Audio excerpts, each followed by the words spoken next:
నమస్తే మిత్రులారా. వర్షంలో తడుస్తూ ఆకలితో అలమటిస్తున్న ఒక గర్భిణీ స్త్రీని చూసి నా మనసు కరిగిపోయింది.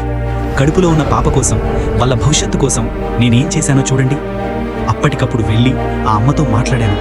ఆమె పేరు మీనాక్షి అని, గర్భవతి అని తెలిసి నాకు చాలా బాధగా అనిపించింది. అసలే వర్షం, అందులోనూ ఈ పరిస్థితి. నా కళ్ళలో నీళ్లు తిరిగాయి. వెంటనే ఆమెకు సాయం చేయాలని నిర్ణయించుకున్నాను. దుకాణానికి వెళ్ళి బియ్యం, పప్పులు, నూనె, ఇంకా ఆరోగ్యానికి మంచిగా ఉండేవి కొని తెచ్చి ఇచ్చాను. అమ్మా, ఇవి తినండి, మీరు చాలా జాగ్రత్తగా ఉండాలి అని చెప్పాను. ఆమె అంతకుముందు తన పాపలను కోల్పోయానని చెప్పగానే నా గుండె బద్దలైనంత పనైంది. ఇక నుంచి నేను మీ అన్నను అనుకోండి అని ధైర్యం చెప్పాను. ఆసుపత్రిలో స్కానింగ్కి డబ్బులు లేవని చెప్పడంతో ఆ బాధ్యత కూడా నాదే అని చెప్పి ఆ రోజు నేను వస్తానని హామీ ఇచ్చాను. లేకపోతే ముందు రోజే డబ్బులు పంపిస్తానని చెప్పాను. మనం కూడా వీలైనంత మందికి సాయం చేద్దాం మిత్రులారా. ఈ అమ్మ కడుపులో ఉన్న పాపకు మంచి భవిష్యత్తు ఇవ్వడానికి నా వంతు కృషి చేస్తాను. ఈ వీడియో మీకు నచ్చితే అందరికీ షేర్ చేయండి.